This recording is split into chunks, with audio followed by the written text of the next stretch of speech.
Nous rentrons dans la partie signer des clients avec la phase sur la prospection et celle qui arrivera sur la vente juste après. Autrement dit, pour vous aujourd'hui, les plus importantes du programme. Sans ces phases, vous ne pourrez pas signer de clients, vous ne pourrez pas obtenir la liberté financière et tout restera qu'un rêve. À ce stade, vous avez votre offre avec votre service et votre client cible. Vous avez maintenant tout votre profil transversal à créer et votre premier tunnel d'acquisition de clients qui est articulé comme ceci. Une page Calendly reliée à votre calendrier où on peut réserver un appel avec vous en fonction de vos disponibilités. Celle-ci crée automatiquement un Google Meet ou un Zoom et le prospect qui réserve un appel reçoit une série d'emails et d'SMS de rappel. Ou pas si vous n'avez pas encore pris la version payante de Calendly. Maintenant, dans cette troisième phase, nous allons nous concentrer, entrer sur le marché. On va commencer à contacter des prospects, parler aux gens, passer à l'action pour signer vos premiers clients. Ce module, toute cette phase vont être assez denses. N'hésitez pas une seconde à revenir sur chaque chapitre qui peut vous sembler flou. Vous avez toutes les annotations de temps. Vous pouvez aussi télécharger l'ebook complet du module en ressources avec tous les schémas et les grandes idées. Ça vous aidera à bien tout comprendre. Et vous avez aussi les appels de groupe pour échanger sur les notions. Je vais donc vous montrer comment s'articule tout le protocole et aussi comment vous allez pouvoir le modeler pour qu'il soit le plus adapté à votre situation. Je le répète, mais à partir de cette phase, ça n'a jamais été aussi vrai. Vous allez devoir y mettre le travail. L'information seule n'a de valeur que lorsqu'elle est mise en œuvre. Désormais, tout est entre vos mains. Tout le monde souhaite avoir du succès rapidement, mais le succès, c'est le fruit du travail et de la persévérance. Vous pourriez rencontrer des obstacles, des refus, voire des échecs, mais ce sont eux qui vont forger votre résilience et votre persévérance. C'est pourquoi c'est essentiel de rester discipliné. Une routine bien structurée, c'est le pilier de la discipline. Alors, si ce n'est pas déjà fait, commencez à mettre en place une routine pour pouvoir travailler 1 à 2 heures par jour, si ce n'est plus. Et souvenez-vous, chaque appel que vous passez, chaque prospect que vous contactez vous rapproche de votre but. Ce n'est pas simplement une question de quantité, mais aussi de qualité. Chaque interaction est une opportunité d'apprentissage, une chance de peaufiner votre approche, de mieux comprendre les besoins de votre client. Signer des clients se divise en 3 étapes. Créer une liste de prospects qualifiés, contacter ces prospects, faire les appels pour signer.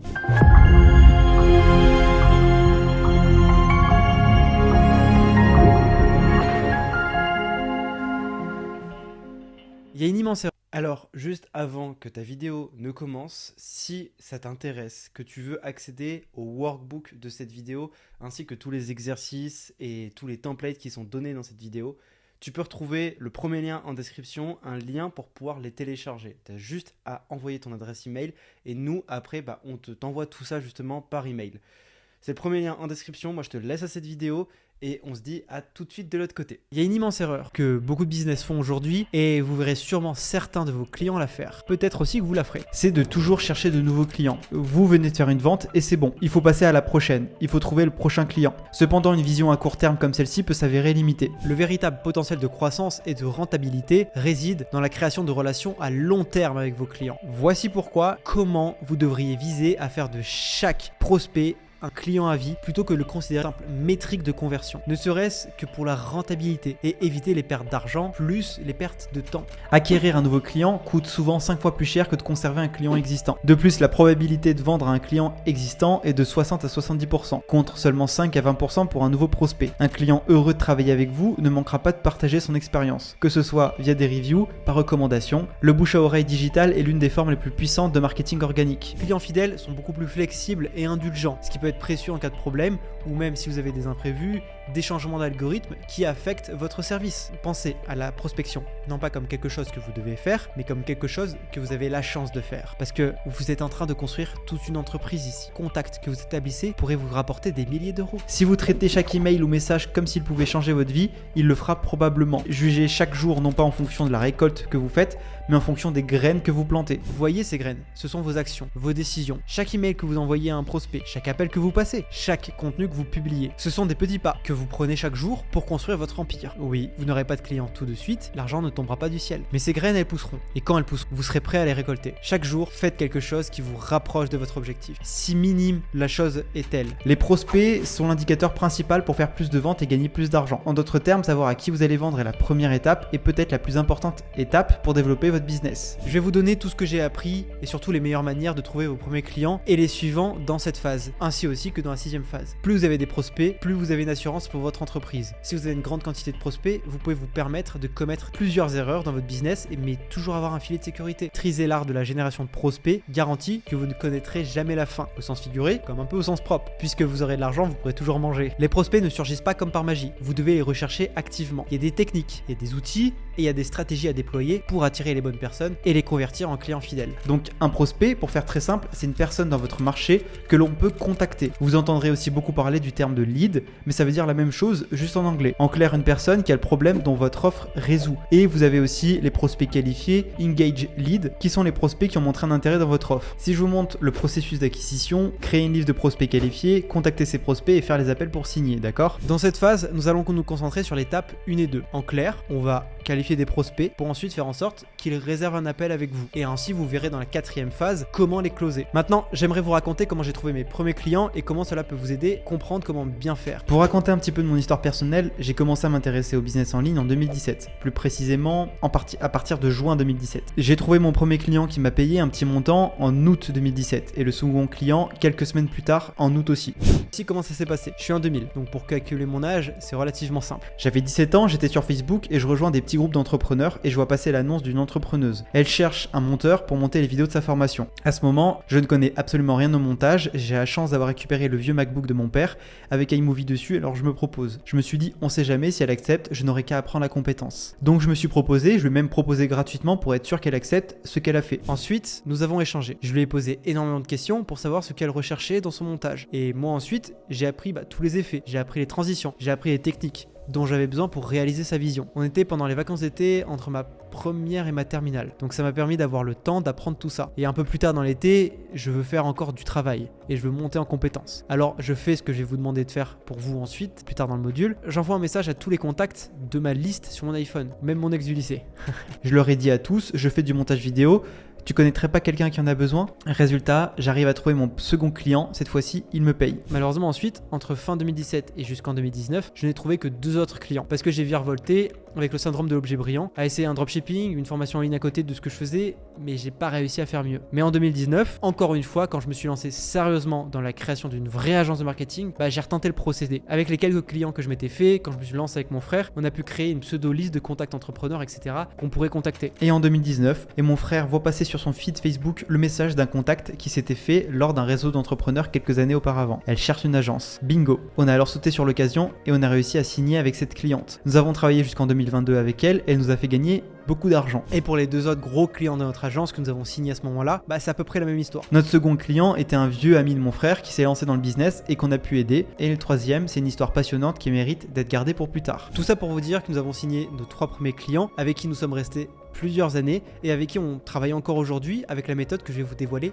maintenant. C'est grâce à eux que nous avons pu faire plus d'1,2 million d'euros en 2022 et aussi en 2023. En fait, pour signer ces 3 clients, on leur a proposé de travailler gratuitement au début pour leur montrer la valeur qu'on peut leur apporter. Quand au bout d'un mois, on leur a fait augmenter leur CA à peu près de 20%, on leur a dit, ça vous dirait pas maintenant travailler sérieusement avec un pourcentage? Ce qui fait qu'on a terminé 2019 avec 10 000 euros de profit en novembre et 10 000 euros de profit en décembre, pour faire ensuite 150 000 euros en 2020 et continuer ainsi de suite. Faites ce module, puis vous pourrez passer au module suivant de cette phase d'acquisition. Considérez ça, votre business, c'est comme le personnage d'un jeu vidéo avec des niveaux. Vous avez atteint le niveau 1 en ayant fini la phase 1. Vous avez atteint le niveau 2 en trouvant votre modèle d'agence. Vous avez atteint le niveau 3 avec la création de votre micro-entreprise, adresse pro, etc. Le niveau 4 en faisant le tunnel d'acquisition.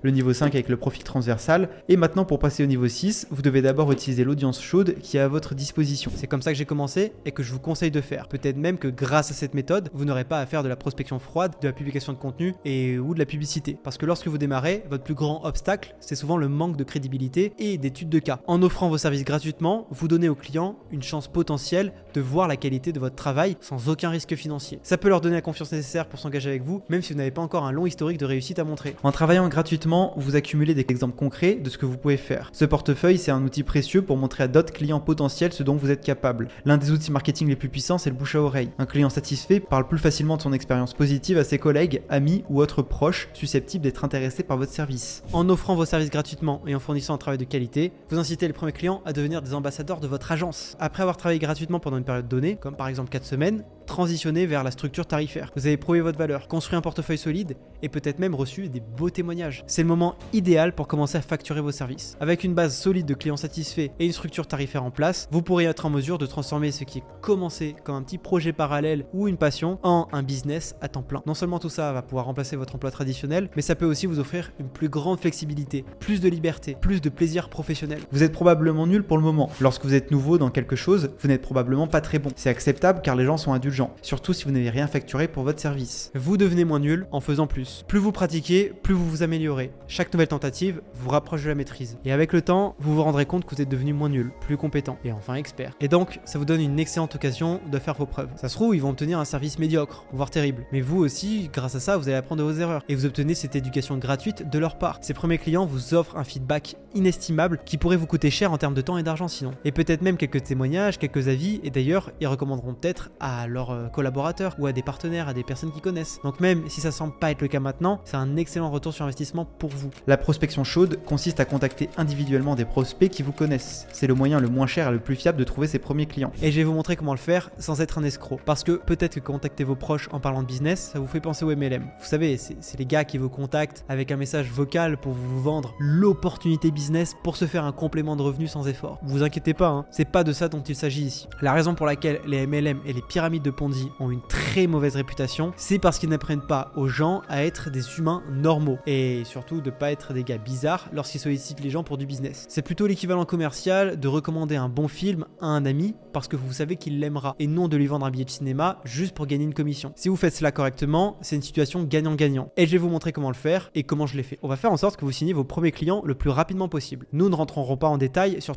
toutes les manières de signer des clients. Je veux me concentrer sur l'essentiel, c'est-à-dire vous signer vos premiers clients là. Ce framework est très important parce qu'on va prendre plusieurs blocages que vous avez sûrement ou même réellement. Parce que le plus gros problème auquel les nouveaux entrepreneurs sont confrontés, c'est le manque de connaissances, d'expérience et donc de confiance. Vous serez à 100% équipé de connaissances grâce aux cours. Grâce à John C. Lab, vous êtes armé jusqu'aux dents avec les compétences et les connaissances nécessaires. Le marketing en ligne, les algorithmes des réseaux sociaux, les techniques de vente et bien plus encore seront décodés et intégrés dans votre arsenal. Alors, lorsque vous vous tiendrez face à votre premier client, vous ne serez pas désemparé, mais vous serez prêt. Et en plus, juste après, vous pourrez venir dans un des nombreux appels de groupe et nous expliquer votre problématique pour qu'on vous aide. Si vous pouviez également être équipé d'expérience, parce que la connaissance est nécessaire, mais sans expérience, elle reste théorique. Et là, vous vous dites peut-être, mais comment puis-je avoir l'expérience sans avoir de clients? La réponse est simple, des études de cas, des simulations et des projets pilotes. Notre programme intègre des études de cas réelles qui vous plongent dans des scénarios de la vie réelle. De plus, en vous connectant à notre réseau de professionnels et de mentors, vous aurez la possibilité de travailler sur des projets pilotes,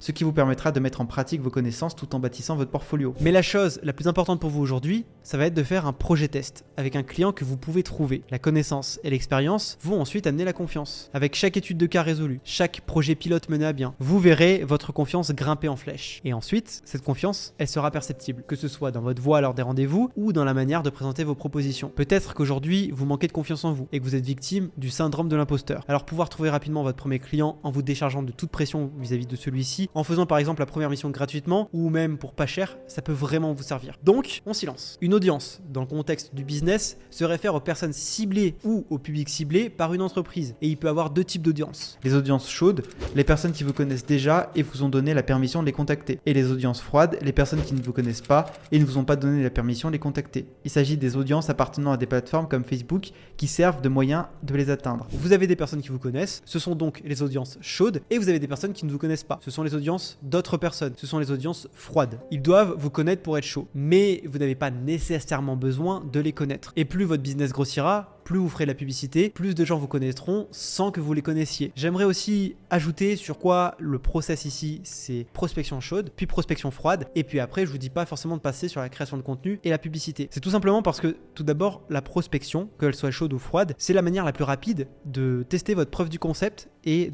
de tester sur le marché quand vous n'avez pas d'argent à investir. Donc, ce que vous allez faire, c'est que vous allez commencer à prospecter, vous allez y mettre du temps, mais vous allez pouvoir directement rentrer en contact avec les prospects qui peuvent être intéressés par votre offre. Et ensuite, une fois que vous avez la la preuve du concept, là vous pouvez faire la création de contenu. Là vous pouvez faire de la publicité. Cependant, quand vous n'êtes pas sûr de votre business, se lancer dans la publicité, c'est perdre de l'argent sans être sûr du retour sur investissement. Et la création de contenu, des fois pour avoir des résultats, il faut attendre plusieurs mois, 6 mois, 1 an. Et ça se trouve, c'est même pas sûr que vous ayez des résultats. Vous patochez vraiment et vous laissez les algorithmes choisir pour vous si vous allez réussir. C'est pour ça que je vous conseille vraiment de lancer avec la prospection. Et toutes les personnes qui vous diront que le moyen le plus simple pour réussir au début, c'est de faire la création de contenu, oui et non, parce qu'il y a quand même beaucoup de compétences à apprendre pour faire de la bonne création de contenu et pour se différencier des autres. Que ce soit le montage, que ce soit l'écriture des scripts pour qu'ils soient bien, que ce soit faire une bonne accroche, que ce soit aussi tenir en haleine, ce genre de choses. Il y a beaucoup de compétences à apprendre, même savoir bien paraître devant la caméra, par exemple, si vous faites de la création de contenu, parce qu'aujourd'hui, ce qui prime, c'est la vidéo. La publicité, j'en parle même pas. La publicité, vous devez aussi savoir gérer des budgets, vous devez aussi savoir gérer les plateformes. Vous vendez de la publicité, donc ça se trouve, vous allez réussir. Moi, si je vous conseille la prospection froide aujourd'hui, c'est pour une raison simple, c'est parce que la prospection froide est la manière la plus rapide de trouver des clients. Cependant, si vous n'êtes pas satisfait de la prospection froide, si ça ne vous plaît pas, vous avez dans Agency Lab à votre disposition les 2 autres méthodes de prospection.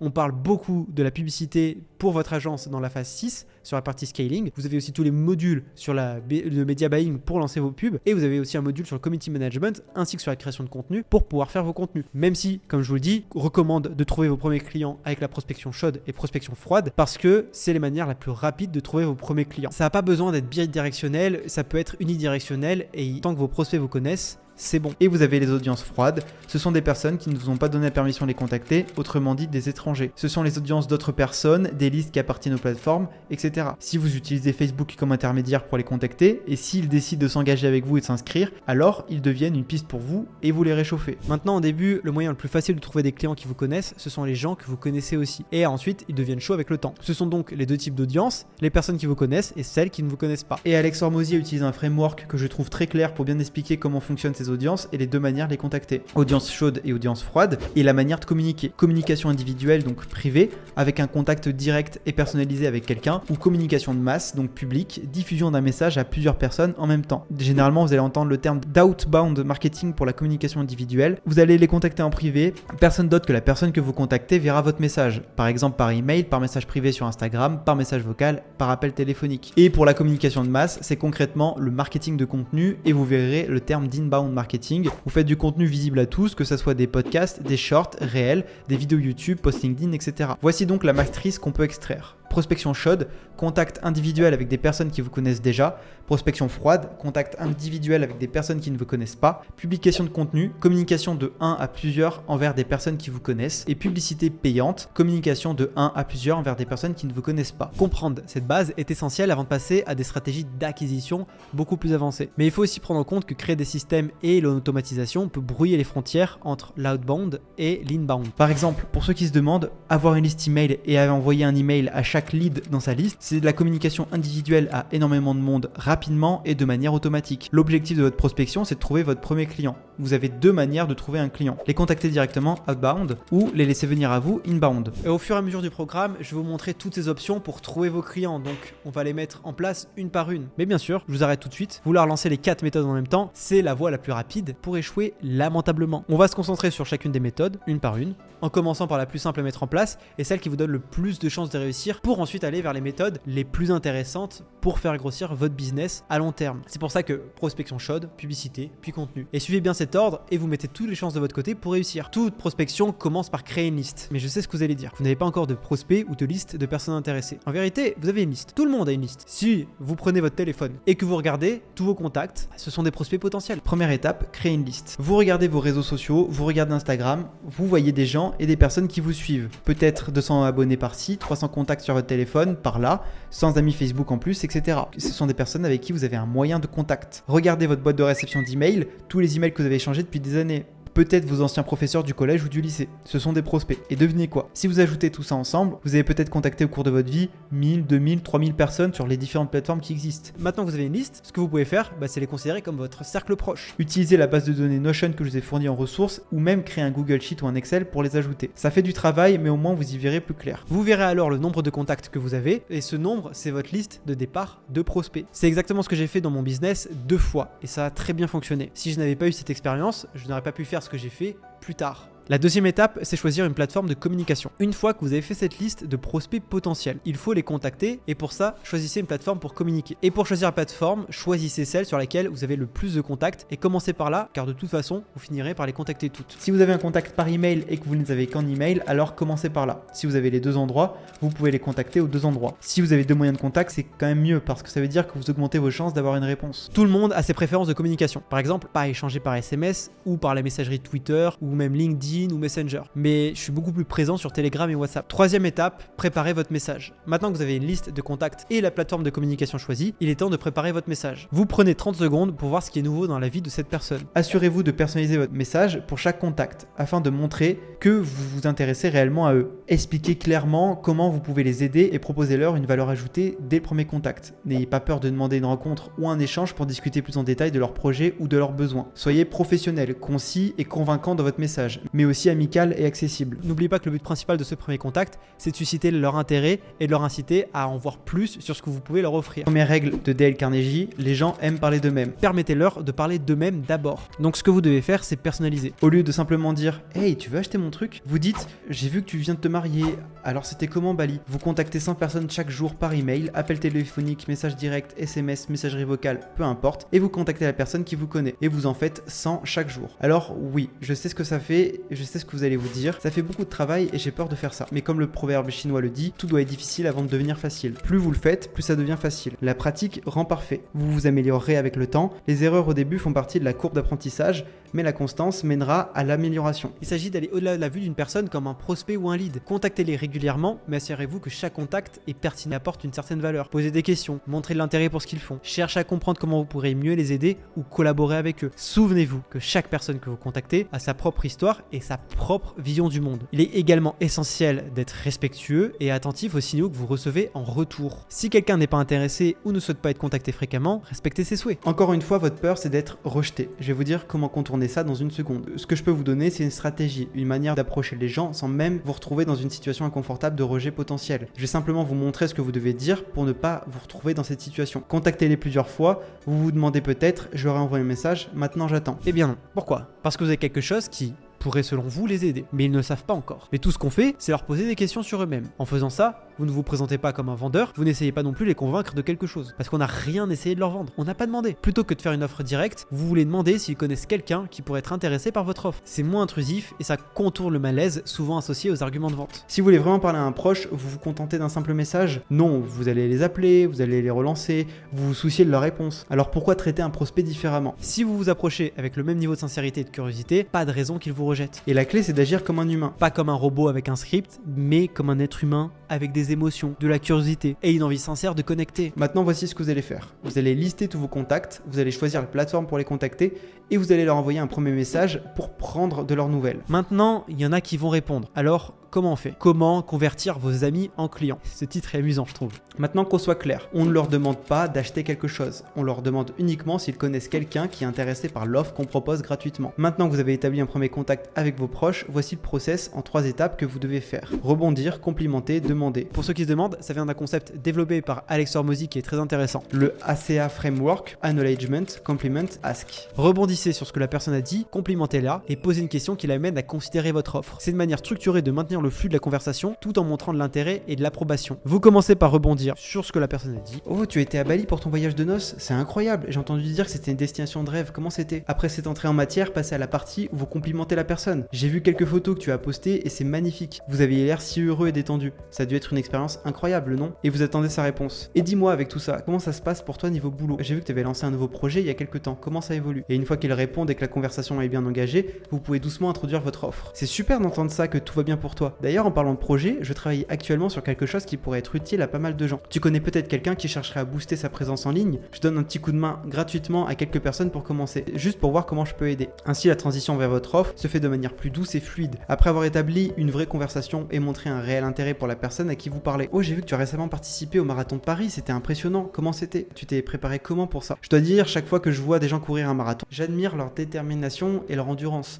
Ça doit demander tellement de préparation, tu dois vraiment être fier de toi. D'ailleurs, D'ailleurs, en parlant de détermination, j'ai remarqué que tu avais également lancé ton site de conseils sportifs. Comment ça se passe? Est-ce que les gens réagissent bien? Après leur réponse, vous pouvez glisser doucement vers votre offre. C'est génial d'entendre que tu fais des choses aussi passionnantes. D'ailleurs, puisqu'on parle de site internet, je suis actuellement en train d'aider quelques personnes à améliorer leur visibilité en ligne. Si jamais tu connais quelqu'un qui a besoin d'un coup de pour son site internet, je serais ravi de l'aider gratuitement au début. Et puis après, vous développez l'offre. De cette manière, vous établissez une connexion authentique, vous montrez un intérêt sincère pour la personne et vous pouvez introduire votre offre de manière plus naturelle et non intrusive. Les gens adorent parler d'eux-mêmes, laissez-les faire. Et si vous écoutez sincèrement ce qu'on vous dit et que vous donnez une réponse positive et sincère, vous allez vraiment favoriser l'échange. Et si les gens vous aiment et vous font plus confiance, vous gagnerez plus d'argent. Cela les rendra donc encore plus susceptibles d'acheter chez vous. Et c'est ce que nous voulons. Que nous les avons contactés, ils ont répondu. Après avoir rebondi et complimenté, vous pouvez envoyer un message pour leur formuler une demande. Maintenant, la clé ici, lorsque nous faisons l'offre, c'est que nous l'offrons pas réellement à eux, nous l'offrons à leur connaissance. C'est une distinction clé. Personne ne veut être insistant. Personne ne veut qu'on lui vende des choses. Mais ce que vous faites, c'est que vous leur demandez s'ils connaissent quelqu'un. Ça peut prendre la forme de ce message. J'aide client idéal à obtenir résultats souhaités en période de temps, sans effort et sacrifice, et augmentation de la probabilité perçue de réussite. Est-ce que tu connais quelqu'un qui pourrait être intéressé? Au fait, tu connais quelqu'un qui a décrire ses difficultés et qui cherche un résultat souhaité en délai? Par exemple, au fait, tu connais quelqu'un qui a un site internet ou une petite entreprise et qui a du mal à attirer des visiteurs ou à vendre plus? Je prends 5 études de cas gratuitement parce que c'est tout ce que je peux gérer. Je veux juste avoir quelques témoignages pour mon service de produit. J'aide ces personnes à atteindre le résultat souhaité sans avoir à faire effort et sacrifice. Je veux juste avoir quelques témoignages pour mon nouveau service de publicité sur Facebook. L'idée, c'est d'aider des personnes à avoir plus de monde sur leur site et voir leur vente augmenter sans qu'elles aient besoin de passer des heures à essayer de tout comprendre par elles-mêmes. Je garantis même que les entreprises obtiennent le résultat souhaité ou alors je travaille avec eux jusqu'à ce qu'ils y arrivent. Si jamais ils ne voient pas la différence, je m'engage à continuer à les aider jusqu'à ce qu'ils soient satisfaits. D'ailleurs, j'ai aidé Clara, tu te souviens d'elle? Elle a maintenant 2 fois plus de personnes qui visitent son site de bijoux fait main et elle est super contente. Et il y a Thomas qui vend des t-shirts imprimés. Après qu'on ait travaillé ensemble, il a vu beaucoup de commandes arriver alors qu'il avait du mal à en avoir. J'aimerais juste avoir plus de témoignages pour montrer que ça marche dans différents cas. Quelqu'un te vient à l'esprit? Pose si au téléphone et s'ils disent non, ou peut-être quelqu'un que tu n'aimes pas trop.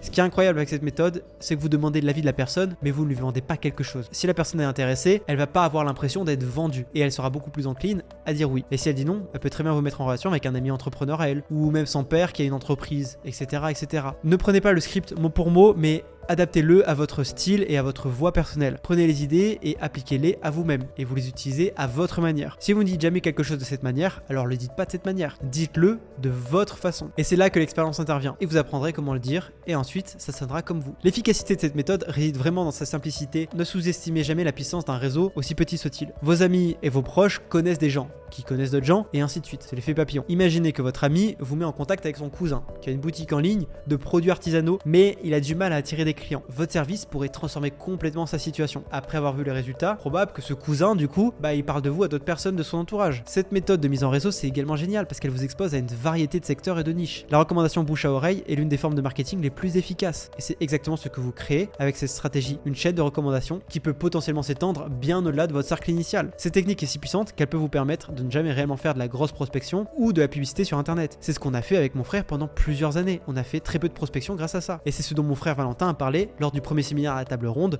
qu'on a organisé en décembre 2023. Pendant 3 ans, nous avons envoyé que très peu de messages de prospection, nous n'avions jamais fait de publicité pour notre agence et nous n'avons pas non plus recruté de commercial. Attention cependant, ça ne veut pas dire que vous ne devez pas faire de prospection pour votre cas. Ce qui a fonctionné pour mon frère Valentin et moi pourrait ne pas donner les mêmes résultats pour vous. L'offre la plus facile du monde, offrez vos services gratuitement au départ en échange de l'utilisation du produit, de commentaires et d'un avis. Ça vous donne de la pratique et vous aide à surmonter la peur de demander quelque chose. Proposer vos services gratuitement au départ peut vous aider à vous familiariser avec le processus de faire des offres aux gens, surtout si ça vous rend nerveux. En offrant vos services gratuitement, vous diminuez les enjeux. C'est plus facile de proposer quelque chose sans coût direct, ce qui vous aidera à surmonter cette appréhension initiale. Considérez ça comme un investissement stratégique dans le développement de vos compétences et aussi de votre crédibilité. Et au fur et à mesure, vous pourrez ajouter des témoignages, les histoires de réussite ou les études de cas dans votre argumentaire, augmenter la probabilité perçue d'atteindre le résultat souhaité. Si les gens obtiennent de la valeur, surtout gratuitement, ils seront beaucoup plus susceptibles de vous laisser des avis positifs et des témoignages qu'ils ne feraient pas autrement. Imaginez, vous êtes à une fête et quelqu'un vous offre spontanément une part de gâteau fait maison, sans rien attendre en retour. Ça vous fait plaisir, non? Vous vous sentez plus enclin à lui dire à quel point c'est délicieux ou à le remercier chaleureusement. Ils n'auraient peut-être pas laissé de commentaires s'ils avaient payé parce qu'ils vous ont déjà donné de la valeur. Mais comme vous n'avez rien demandé, ils sont beaucoup plus susceptibles de vous laisser un avis ou un témoignage. Donc, si vous ne l'avez pas encore fait, améliorez votre offre avec tous les éléments dont on a parlé dans la phase 2 sur la création de l'offre. Votre première stratégie marketing, c'est pour vendre votre produit. C'est le meilleur moyen de commencer. Donc, touchez à tous les éléments que j'ai développés. Vous pouvez commencer par décrire votre origin story. Si vous êtes connecté à votre service et montrer que vous avez accompli ce que votre client cible veut accomplir. Et si vous le pouvez, ajoutez aussi les témoignages de personnes que vous avez aidées dans le domaine.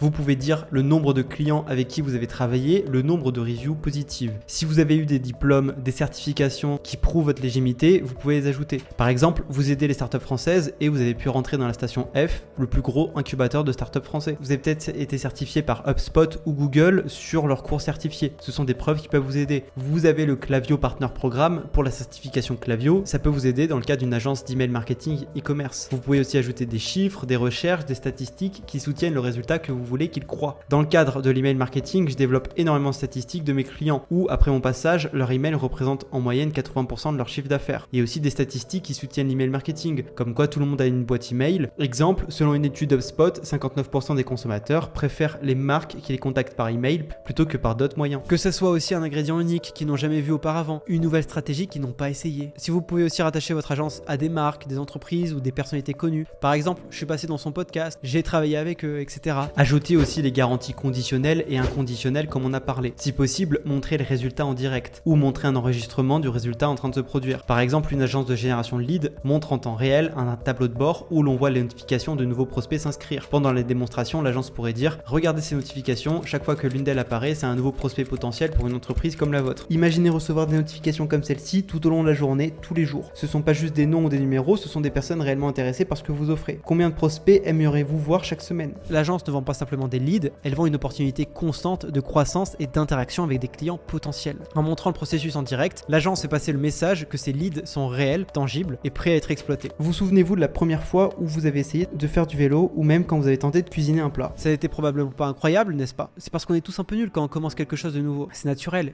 et c'est ce qu'on appelle la courbe d'apprentissage. La courbe d'apprentissage, au départ on est en bas de la courbe, on fait des erreurs, on trébuche et on rate. Mais avec chaque essai, chaque erreur, chaque échec, on apprend, on s'améliore, on grimpe doucement cette courbe jusqu'à ce qu'on maîtrise ce que l'on fait. La clé ici, c'est la répétition. Plus vous faites quelque chose, mais vous le faites. C'est un peu comme sculpter une statue. Chaque coup de marteau, chaque polissage vous rapproche de la perfection. Quand vous travaillez gratuitement, vous offrez de la valeur et vous recevez aussi quelque chose d'inestimable, de l'expérience. Avec chaque client, chaque projet, chaque défi, vous progressez le long de cette courbe d'apprentissage. Vous serez moins nul en faisant plus. Et le chemin pour devenir vraiment bon dans ce que vous faites commence souvent par donner un peu plus, apprendre beaucoup et progresser continuellement. D'autant plus que vous allez créer une boucle de rétroaction. Vous recevrez des commentaires constructifs et des avis. Prenez les critiques positivement et remerciez celui qui émet la critique car ça encouragera probablement davantage de commentaires qui pourront vous aider. Tout d'abord, vous pouvez les convertir en clients qui payent. C'est la voie la plus directe vers la rentabilité. Après avoir bénéficié de vos services gratuitement, ces clients ont une compréhension claire de la valeur que vous leur apportez. S'ils sont satisfaits de ce qu'ils ont reçu, c'est fort probable qu'ils envisagent d'investir dans des services plus avancés, directement payés ou supplémentaires que vous proposez. Donc après avoir construit une relation de confiance, grâce à cette offre gratuite, ils sont plus susceptibles de voir la valeur intrinsèque de ce que vous offrez. Ensuite, ils peuvent vous ramener des clients payants avec les recommandations. Un client satisfait, qu'il l'ait payé ou non, peut devenir l'un des meilleurs outils marketing. Le bouche à oreille reste l'une des formes de publicité les plus crédibles et les plus efficaces. Si un client a bénéficié d'une expérience positive avec votre business, c'est probable qu'il peut en parler à d'autres personnes qu'ils connaissent, à d'autres business qu'ils connaissent. Et leur témoignage vous amène des clients payants. C'est pas parce que c'est gratuit qu'ils achèteront. Donc oui, s'ils disent oui, vous avez un client gratuit. S'ils disent non, vous avez une information pour améliorer votre offre. S'ils disent non, demandez-leur pourquoi. Qu'est-ce que je devrais faire pour que ça devienne intéressant pour toi de continuer? Chaque service a des coûts cachés qui peuvent être un obstacle à sa valeur. Et c'est pour ça que vous voulez les identifier pour les éliminer et rendre votre service plus attrayant. Si les clients sont réticents même lorsque le service est gratuit, vous devez comprendre les coûts non monétaires que vous leur demandez de supporter, comme ça peut être le temps ou l'effort. Ceux-ci doivent être également minimisés pour rendre votre offre plus attrayante. Ça vous permet d'identifier ces coûts cachés et résoudre les problèmes pour améliorer votre offre. Comme ça, vous comprenez encore mieux les motivations des clients. Peut-être ont-ils des préoccupations ou des priorités différentes auxquelles vous n'aviez pas pensé. En leur demandant de clarifier, vous pouvez gagner en précieuse perspective. Souvent, l'inconnu ou l'incertitude peut empêcher un client potentiel de dire oui. En leur demandant ce qui les retient, vous pourriez découvrir ce qu'ils ont besoin de plus d'informations, d'une démonstration ou d'un témoignage pour les rassurer. Chaque feedback, positif ou négatif, est une chance de peaufiner votre offre. Peut-être que votre service nécessite trop d'implication de la part de clients, ou peut-être n'offrez-vous pas assez de flexibilité. En écoutant ce que les prospects vous disent, vous pouvez adapter votre service pour mieux répondre à leurs besoins. Même si un client potentiel dit non maintenant, ça signifie pas qu'il dira non toujours. Donc en continuant d'entretenir la relation, à offrir de la valeur et à montrer l'intérêt pour leurs besoins, vous pouvez éventuellement les transformer en clients fidèles à l'avenir. Ensuite, vous pouvez commencer à facturer. Vous avez 2, peut-être 3 clients gratuits. Maintenant, ce que vous voulez faire, c'est commencer à leur apporter des résultats. Et à partir du moment où vous arrivez à leur apporter quelques résultats significatifs, c'est le moment pour vous de commencer à facturer. Évaluez la valeur ajoutée. Regardez les résultats que vous obtenez pour ces clients. Combien aurait-il payé quelqu'un d'autre pour obtenir ces résultats? Ça vous donnera une idée du montant que vous pourriez raisonnablement facturer. Communiquez aussi avec vos clients. Avant de commencer à facturer, discutez avec vos clients de votre intention. Présentez-leur des résultats que vous avez obtenus pour eux et expliquez pourquoi vous pensez qu'il est maintenant temps de monétiser vos services. La communication va vous permettre d'éviter les malentendus et s'assurer que le client voit la valeur de ce que vous faites. Vous pouvez offrir des options de paiement flexibles pour ces premiers clients qui vous ont fait confiance dès le début et recueillez des témoignages. Si vos clients sont satisfaits de vos services, demandez-leur des témoignages. Ces témoignages peuvent être extrêmement précieux pour convaincre de futurs clients. Au fur et à mesure dans le programme, je vais beaucoup vous parler de création de réseau, d'aller au contact d'entrepreneurs et de chefs d'entreprise. Et cette méthode est extrêmement puissante à continuer même plus tard. Au fur et à mesure que vous allez connaître du monde, vous pourrez toujours leur demander s'ils connaissent quelqu'un, même des entrepreneurs. Parce qu'un entrepreneur peut connaître d'autres entrepreneurs intéressés. Si par exemple vous participez à des séminaires, vous allez rencontrer d'autres entrepreneurs, vous faites la même méthode avec eux. Vous leur dites, vous ne connaîtrez pas quelqu'un d'intéressé? Prenons un exemple concret. Imaginez que vous avez assisté à un séminaire sur les e-commerce et que vous aviez rencontré Pierre, un entrepreneur qui a créé sa marque de vêtements. Après avoir discuté avec lui, au lieu de lui demander directement s'il a besoin de vos services, vous pourriez aborder le sujet en disant, Pierre, vu la croissance impressionnante de ton business, tu dois sûrement connaître d'autres entrepreneurs passionnés qui cherchent peut-être à booster leur présence sur Internet. Si quelqu'un te vient à l'esprit, je serais ravi de discuter avec lui et de voir comment je pourrais l'aider. De cette manière, vous avez non seulement établi le fait que vous considérez Pierre comme une figure de réussite, mais vous avez aussi ouvert la porte à des recommandations sans le mettre dans une position inconfortable. Et c'est là que réside la beauté du réseau. C'est pas simplement une stratégie pour obtenir plus de clients ou plus d'opportunités. C'est une façon d'élargir vos horizons, de vous entourer de personnes qui peuvent vous inspirer, vous motiver et bien sûr vous présenter à d'autres personnes qui pourraient avoir besoin de vos services. Maintenant que vous avez tout le processus en tête, votre premier objectif, c'est déjà signer le premier client gratuit. Et voici votre plan d'action aujourd'hui. Rassemblez tous vos contacts, toutes les personnes que vous avez rencontrées au cours de votre vie. Prenez les 2 premières heures de votre journée pour les contacter. Qu'on soit clair, vos premières heures de réveil chaque jour doivent être consacrées à l'action la plus importante pour votre vie en ce moment. Alors, ne les passez pas à scroller sur TikTok, ni faire 1 heure de trajet pour un taf qui ne vous plaît pas. Contactez en moyenne 50 à 100 personnes par jour en utilisant le framework ACA, Acknowledgement, Compliment, Ask. Recontactez chaque personne 2 fois après la première fois que vous les avez contactés, sinon pas répondu, et ça après quelques jours. Et pourquoi vous faites ça? Pour avoir des clients, au moins qu'on vous mette en relation avec d'autres personnes qui seraient intéressées. Et vous continuez jusqu'à obtenir 2 ou 3 clients. Donc c'est parti, maintenant vous pouvez commencer à faire les étapes de ce module et vous lancer.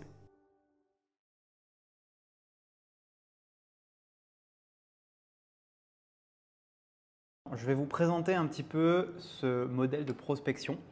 Donc ce modèle de prospection, il a vraiment pour objectif d'agir comme un CRM, votre premier CRM. Donc un CRM, c'est quelque chose que vous allez énormément utiliser dans votre business. C'est propre à 90% des business et vous avez besoin d'un CRM. Un CRM, c'est simplement la gestion de vos prospects et aussi de vos clients. L'objectif de ce CRM est très basique parce que peut-être que vous n'avez pas encore l'argent pour pouvoir payer un Pipedrive, un HubSpot ou un ActiveCampaign. Donc, on va commencer par un CRM très basique que vous pouvez avoir sur Notion. Donc, pour ce CRM, tout d'abord, comment faire une bonne prospection? Là, vous avez 4 étapes pour la prospection. Tout d'abord, vous avez le lead sourcing. Vous allez d'abord réserver une session de prospection pour récupérer 50 à 100 prospects intéressés que vous allez décider de contacter. Ensuite, vous allez les qualifier. La qualification pour but de donner du contexte. Est-ce qu'il y a des publicités qui tournent? Est-ce qu'il en a déjà fait? A-t-il des newsletters, etc. Ensuite, vous allez pouvoir établir le premier contact, que ce soit à travers les emails, les messages privés, le cold calling. Vous allez soigner votre approche et montrer que vous êtes intéressé par leur business. Et puis après, vous allez avoir l'échange et le follow-up. Vous allez échanger pour pouvoir réserver un appel avec eux, et avec ceux qui ont répondu donc, et envoyer des rappels par message ou par email à ceux qui ne vous ont pas répondu. Vous pouvez mixer les stratégies, par exemple faire du cold calling, ensuite une série de cold email. Voici 4 questions que vous pouvez vous poser pour qualifier un prospect. Donc, est-ce que vous avez l'impression qu'il y a une envie de croissance? Donc ça, il faut leur poser la question directement quand vous les avez en appel. Une situation financière stable, s'il n'a pas beaucoup d'argent, il ne va jamais pouvoir investir dans votre service. Pas de réelle problématique constatée, donc ça c'est si vous voyez qu'il n'y a pas forcément peut-être lieu de faire de l'email marketing et pas de contact avec le décideur. Si vous ne trouvez pas le décideur, ça va être compliqué de pouvoir vendre votre service. Ensuite, en fait, tout va se passer ici. Ça paraît basique et c'est normal. Je vais vous faire des templates très minimalistes pour que vous pouvez les utiliser au mieux. Et ici, en fait, vous allez tout simplement créer un message, par exemple, avec un prospect, donc prospect A. Vous allez ajouter prospect A@gmail.com. Vous pouvez ajouter aussi un un site, donc prospecta.com. Là, vous pouvez ajouter aussi la date de dernier contact. Et surtout, en fait, ce prospect, en gros, là, ce que vous allez faire, c'est que vous allez par exemple trouver 50 personnes que vous allez ajouter ici, donc prospect B, par exemple. Vous allez ajouter prospect C, prospect D, E, etc. F. Voilà, vous avez par exemple des prospects ici. Donc ici, en mode pas commencé, vous n'avez encore rien envoyé à ces prospects. Et ce que vous allez faire, c'est qu'une fois que vous allez par exemple envoyer votre message de cold email, vous allez mettre message envoyé.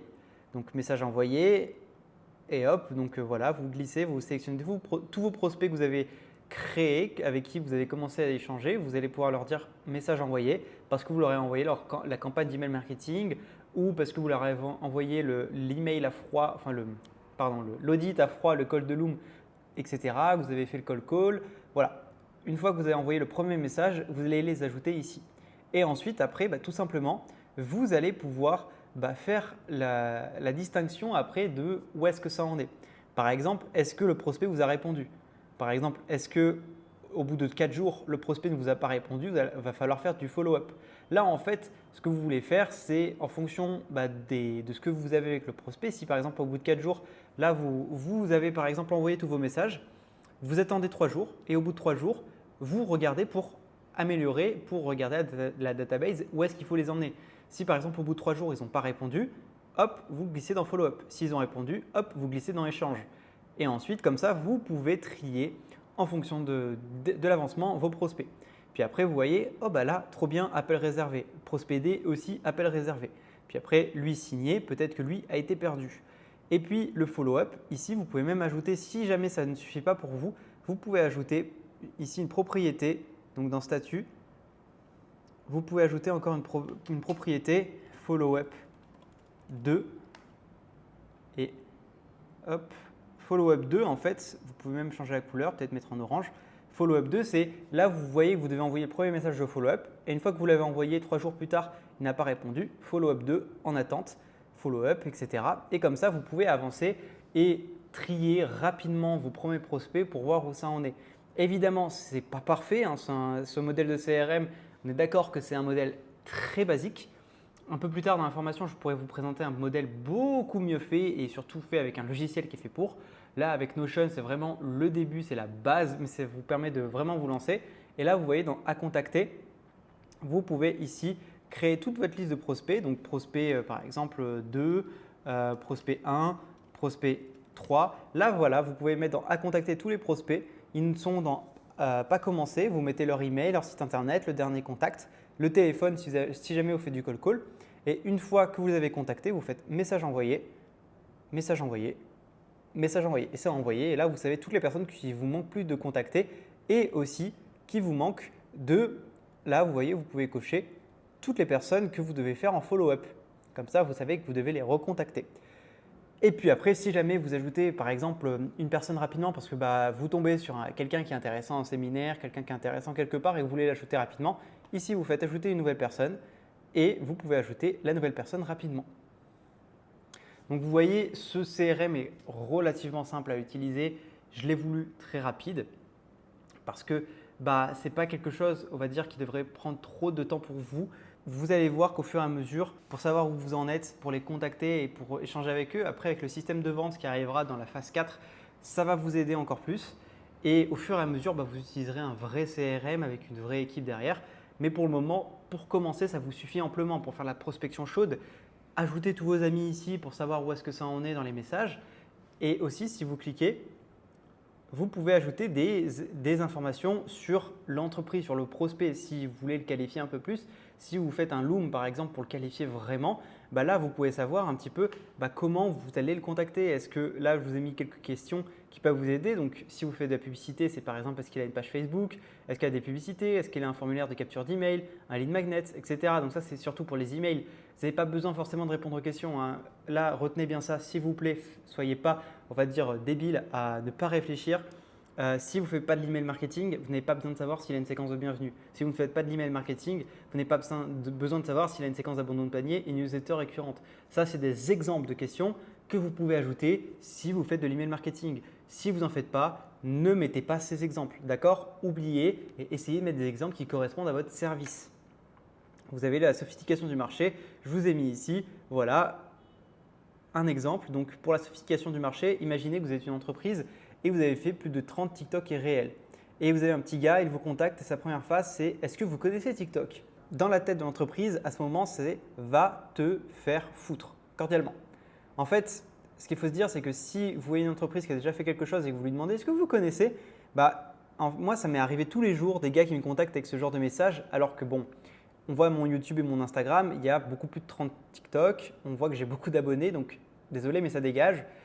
Autre exemple beaucoup plus personnel, je dis beaucoup dans mes vidéos YouTube que j'ai une agence de marketing et j'ai un gars qui me contacte pour me dire « Je ne sais pas si tu connais la publicité Google et Facebook, ça pourrait t'intéresser ».